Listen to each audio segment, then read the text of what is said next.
Welcome dear students to my channel. Myself Sakib Nawaz and जो आज का हम टॉपिक लेने जा रहे हैं वो है poly atomic ions and few reactions. जैसे कि मुझे मालूम पड़ा है और हमने देखा भी है कि मैक्सिमम स्टूडेंट जो उनको प्रॉब्लम इस चीज़ में आती है कि ये पॉली एटॉमिक आयन्स जो है sulphate, sulphide, sulphites, nitrates etcetera जो भी ये सारे हैं, इनमें उनको ये प्रॉब्लम होती है कि ये सल्फेट क्या होता है, सल्फाइड क्या होता है, उनकी फार्मूला क्या होती है, उनकी चार्जेस क्या होती है। और हमें जब कोई फिर वहाँ पे किसी कंपाउंड का नाम दिया होता है, फॉर एग्जांपल बैरियम सल्फेट दिया होता है, तो समझ नहीं आता मैं SO3 लिखूँ, SO4 लिखूँ, 2 टाइम्स लिखूँ, 3 टाइम्स लिखूँ, तो ये प्रॉब्लम अक्सर आती है। तो मैंने सोचा आज हम इसी टॉपिक पे बात करते हैं। तो आप ये टॉपिक एंड तक जो भी बच्चा इसको देखेगा तो मैं गारंटी के साथ कह सकता हूँ आज के बाद कभी भी उसको कोई प्रॉब्लम नहीं होगी इस बारे में। किसी भी कंपाउंड का नाम लिखने में या किसी भी रिएक्शन में अगर किसी कंपाउंड का नाम लिखा हो वहाँ पर उस रिएक्शन को सॉल्व करने में, क्योंकि जो बच्चा एंड तक देखेगा एंड में मैंने कुछ रिएक्शंस भी दी है डेमो के तौर पे, ताकि आपको लगे कि जी हाँ हमने ये बिल्कुल सही तरीके से पूरा किया हुआ है। ठीक है, तो स्टार्ट करते हैं अपना टॉपिक। जो हमारे टॉपिक का नाम है वो है poly atomic ions and few reactions. सबसे पहले हमें पता होना चाहिए कि पॉली एटॉमिक आयन्स क्या होते हैं। ठीक है, तो पॉली एटॉमिक आयन्स क्या होते हैं? Ions which contain more than one atom, वो आयन्स जिनमें एक से ज़्यादा एटम पाए जाते हैं। फॉर एग्जांपल SO3, एस एक एटम है, ऑक्सीजन दूसरे टाइप का एटम है, तो मतलब एक से ज़्यादा एटम है एक ही आयन में। ये जो आयन है SO3, 2 नेगेटिव जो चार्ज है वो मैं आगे सिखाऊंगा वो क्या होता है, फिलहाल आप उसकी परेशानी ना ले, आप बस ये याद रखें क्योंकि SO3 है, एस एक एटम है, ऑक्सीजन दूसरा एटम है, तो इसका मतलब होता है कि ये जो है ये एक पॉली एटॉमिक आयन है, मतलब एक से ज़्यादा एटम इसमें प्रेजेंट होते हैं। उसके बरक्स अगर S अकेला हो, ऑक्सीजन अकेला हो, तो ये जो होते हैं ये पॉली एटॉमिक नहीं होते, इनको हम कहेंगे मोनो एटॉमिक। मोनो एटॉमिक क्यों कहेंगे? क्योंकि ये अकेले प्रेजेंट है। ठीक है, मान लो S जो है ये क्योंकि अकेले है, ठीक है, ऑक्सीजन जो है अकेले प्रेजेंट है, इनको हम उस टाइम कहेंगे ये है मोनो एटॉमिक। एक से ज़्यादा होंगे तो हम कहेंगे पॉली एटॉमिक। ठीक है, ठीक है, उसके बाद आगे चलते हैं हम। अब पॉली एटॉमिक में जो भी हमने आज तक देखा है उसमें ज़्यादा जो कम आयन्स बनते हैं वो बनते हैं सल्फ़र के, नाइट्रोजन के, फास्फोरस के या क्लोरीन के। ठीक है, आज के बाद ये टेबल जो मैंने यहाँ पे बनाया है इसको पढ़ने के बाद आपको बिल्कुल कन्फ्यूजन नहीं रहेगा कि जो आइड होता है किसी के लास्ट में, जैसे सल्फाइड, नाइट्राइड, आइट होता है, एट होता है, तो ये कौन है, वो कौन है, ये कौन है, आज के बाद ये क्लियर हो जाएगा। बस इस टेबल पे आप ध्यान रखिए 2-3 मिनट। ठीक, तो सबसे पहला पॉइंट क्या है, कोई भी एटम, कोई भी कंपाउंड जब दिया होगा अगर उसके लास्ट में आइड होगा, फॉर एग्जांपल यहाँ पे जो दिया है सल्फाइड दिया है, नाइट्राइड दिया है, फॉस्फाइड दिया है, क्लोराइड दिया है, आइड ही आइड, तो आप इससे ऐसे याद रख सकते हैं कि ये राइड मतलब ये घूमने गया है कहीं लेकिन किसी दूसरे को अपने साथ नहीं लेता है। मतलब आइड जो भी होता है वो होता है सिंगल एटम, मतलब मोनो एटॉमिक होता है। ठीक,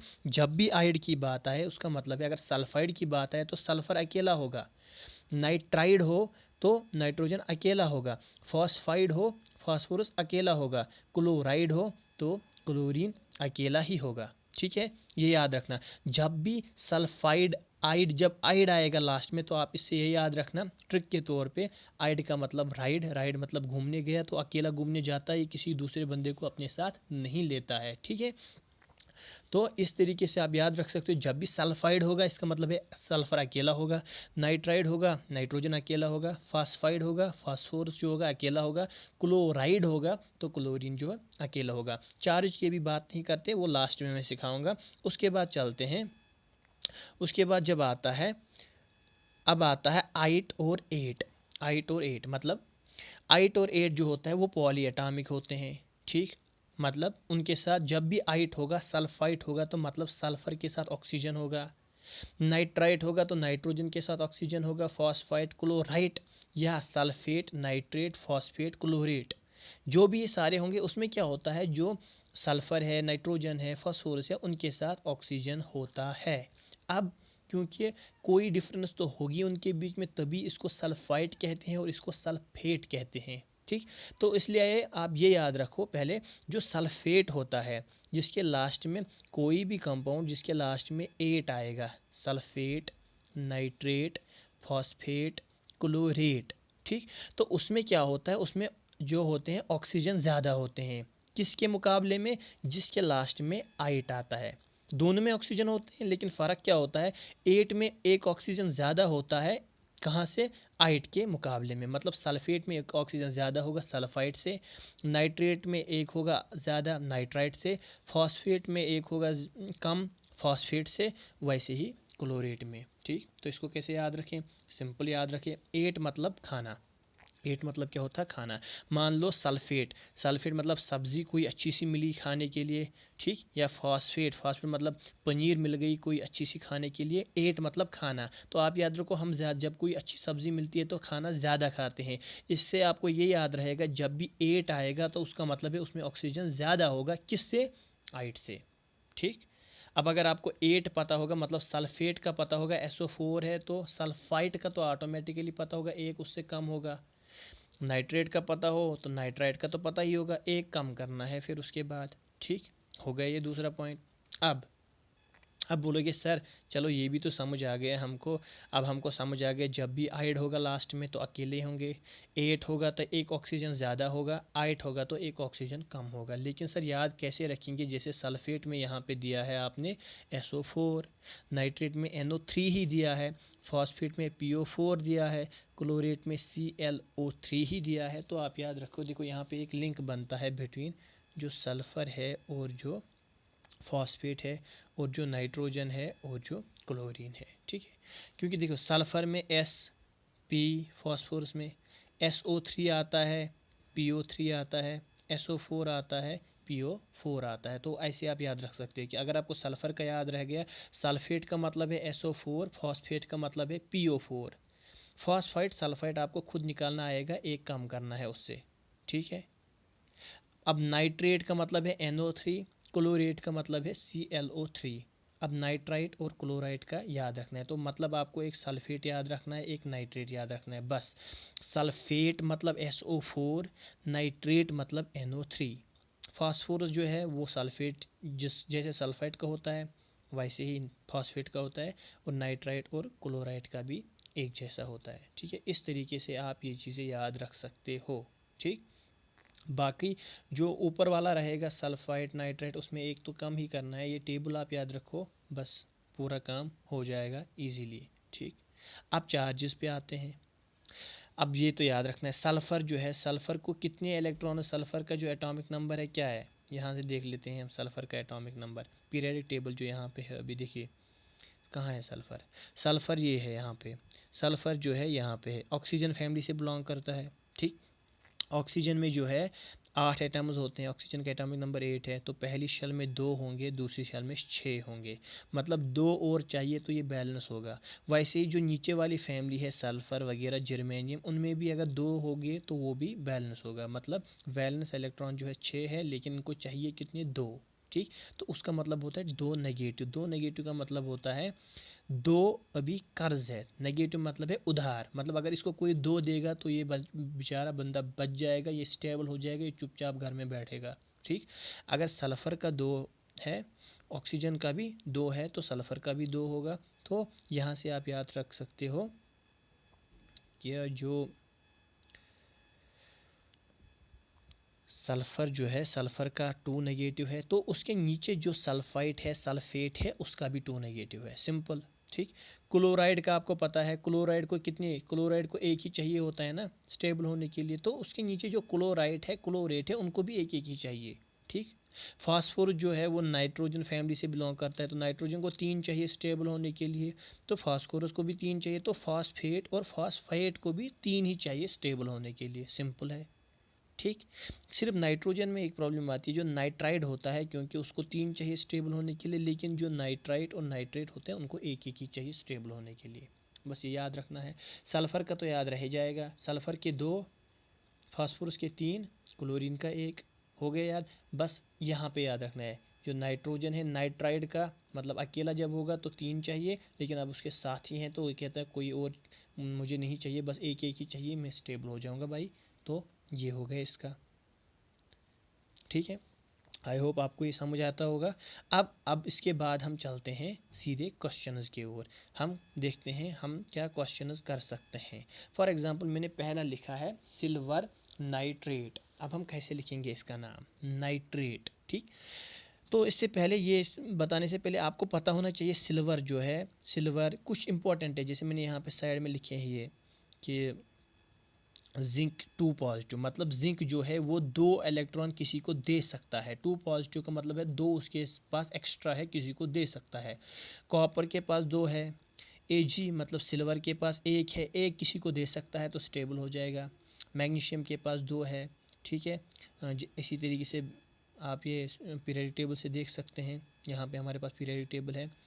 बेरिलियम जो है, बेरिलियम का एटॉमिक नंबर क्या है यहाँ पे 4। पहली शेल में 2 है, दूसरी शेल में 2 है, वो किसी को देगा तो स्टेबल हो जाएगा। तो उसके नीचे जितने आते हैं मैग्नीशियम, कैल्शियम, स्ट्रोंशियम, बैरियम, तो इनके पास भी जो लास्ट शेल है, वैलेंस शेल है, उसमें 2 ही इलेक्ट्रॉन्स हैं, वो किसी को देंगे तो ये स्टेबल हो जाएंगे। ठीक है, वैसे यहाँ पे देखिए लिथियम के पास 3 है, पहली शेल में 2, लास्ट में 1 किसी को देगा तो स्टेबल हो जाएगा। तो वैसे ही पोटाशियम के पास भी लास्ट शेल में 1 बचा है, पोटाशियम, सोडियम वगैरह इनके पास लास्ट शेल में 1 बचा है, अगर ये किसी को देंगे भाई तो स्टेबल हो जाएंगे। तो मैं लिखूंगा Na पॉजिटिव, मतलब 1 इसके पास एक्स्ट्रा है। कैल्शियम के साथ मैं लिखूंगा Ca2 पॉजिटिव, 2 इसके साथ एक्स्ट्रा है। ठीक है, इस तरीके से, क्योंकि ये मेटल्स है तो वो मैं यहाँ पे नहीं बता रहा। अब देखो हम इनको ट्राई करेंगे एक एक करके लिखना। सबसे पहला जो आता है मेरे पास वो आता है सिल्वर नाइट्रेट। नाइट्रेट का मतलब मैंने बोला N तो होगा ही, और N के साथ क्या होगा, ऑक्सीजन। अब कितने ऑक्सीजन होंगे, नाइट्रेट मतलब सबसे ज़्यादा 8, खाना सबसे ज़्यादा, ज़्यादा कितने होते हैं, NO3 हो गया मेरा नाइट्रेट। अब इसके साथ क्या है, सिल्वर। अब आपको पता है नाइट्रेट जो होता है उसको कितने चाहिए होते हैं, -1, मतलब उसको 1 चाहिए होता है तो ये स्टेबल हो जाएगा। अब सिल्वर जो है यहाँ पे देखिए, सिल्वर के पास कितना एक्स्ट्रा है, 1, तो ये सिल्वर जो है ये इसको ये 1 एक्स्ट्रा देगा तो हमारी फार्मूला बन जाएगी सिल्वर नाइट्रेट की AgNO3। ठीक, इसी तरीके से आप देख सकते हैं क्लोराइड। क्लोराइड अगर आप अभी ऊपर देखेंगे, क्लोराइड, राइड मैंने बोला जिसकी भी राइड आएगा लास्ट में, घूमने जाते हैं अकेले, तो क्लोराइड का मतलब होता है Cl, और इसके कितने भी चाहिए, 1 चाहिए इसको, ये स्टेबल हो जाएगा। अब सिल्वर रखा है इसके साथ, सिल्वर आप देख रहे हो यहाँ पे सिल्वर के पास एक्स्ट्रा कितना है, 1, इसको चाहिए कितना, 1, मतलब ये खत्म, कैंसिल होगा, ये 1 इसको देगा, ये कैंसिल होगा, हमारी फार्मूला बन गई AgCl3, सॉरी AgCl हो गया ये दूसरा। अब चलते हैं तीसरे की जानिब, मैग्नीशियम सल्फेट। मैग्नीशियम सल्फेट, फेट मतलब सबसे ज़्यादा, मतलब सल्फेट का मतलब है सबसे ज़्यादा, तो एस के साथ क्या होंगे, ऑक्सीजन, सबसे ज़्यादा ऑक्सीजन कितने होते हैं एस के साथ, 4, SO4, और चार्ज क्या होती है, 2 नेगेटिव। ये मतलब क्या है, मतलब अगर इसको कोई 2 इलेक्ट्रॉन देगा ये बेचारा स्टेबल हो जाएगा। अब इसके साथ रखा किसको है, मैग्नीशियम को। अब आप देखो मैग्नीशियम की लास्ट शेल में कितने इलेक्ट्रॉन्स होते हैं, 2, मतलब ये अगर 2 किसी को देगा ये भी स्टेबल होगा। ये बोलेगा भाई मुझे 2 चाहिए स्टेबल होने के लिए, तू कहता है कोई मेरे से 2 ले ले स्टेबल होने के लिए, 2 + 2 - कैंसिल, ये हो गया, ये हमारी फार्मूला हो गई MgSO4। ठीक, इसी तरीके से हम नेक्स्ट करते हैं, नेक्स्ट का है कॉपर क्लोराइड। राइड, राइड मतलब अकेला जाएगा, मतलब क्लोरीन, और -1 चार्ज है, क्लोरीन को 1 चाहिए स्टेबल होने के लिए। साथ किसको दिया है, कॉपर को, Cu। अब यहाँ से देखिए कॉपर को कॉपर कितने दे सकता है, 2। क्लोरीन बोलेगा भाई मुझे 1 चाहिए स्टेबल होने के लिए, कॉपर कहता है भाई मैं 2 दे सकता हूँ तभी स्टेबल हो जाऊँगा। अब क्या करेगा, क्लोरीन कहेगा कोई बात नहीं मैं अपने भाई को ले आऊँगा, मतलब दूसरा क्लोरीन। अब एक क्लोरीन को 1 चाहिए, 2 को कितने चाहिए, 2, तुम ये 2 उठा के उनको देगा, तो मतलब हमारी जो फार्मूला बन जाएगी वो बन जाएगी CuCl2। ठीक, उसके बाद चलते हैं नेक्स्ट की जानिब। नेक्स्ट है कॉपर नाइट्रेट। ट्रेट 8 खाना सबसे ज़्यादा, नाइट्रोजन में सबसे ज़्यादा क्या होता है, NO3। ठीक, और NO3 की चार्ज क्या होती है, -1, मतलब अगर इसको 1 इलेक्ट्रॉन मिलेगा तो ये क्या होगा, ये स्टेबल हो जाएगा। अब रखा क्या है साथ, कॉपर Cu। अब कॉपर कितने दे सकता है, 2, इसको चाहिए कितने, एक। ये बोलेगा भाई मैं 2 तभी दूंगा तुझे जब तू दूसरा लाएगा। तो नाइट्रोजन कहेगा कोई बात नहीं, मैं अपने दूसरे भाई को बुलाता हूँ। मतलब एक NO3 एक ही जो है इलेक्ट्रॉन ले सकता है, 2 NO3 जो है वो दो इसके 2 इलेक्ट्रॉन लेंगे और ये स्टेबल होगा। मतलब फार्मूला बन गई CuNO3 का 2। ठीक। इसी तरीके से अब लास्ट वाला है हमारे पास आयरन सल्फाइड। आयरन क्यों, जो 2 फार्म्स होते हैं, ठीक है, लेकिन यहाँ पे जनरल दिया है आयरन मतलब Fe2 पॉजिटिव आयरन। लेकिन आयरन के साथ क्या है सल्फाइड, फाइड फाइड मतलब राइड, राइड पे गया है, अकेला जाएगा ना सल्फर, अकेला, तो सल्फर के 2 माइनस चार्ज होते हैं। अब आयरन इसने बोला है आयरन की फार्मूला Fe है, आयरन के पास जो है 2 पॉजिटिव चार्जेस होते हैं।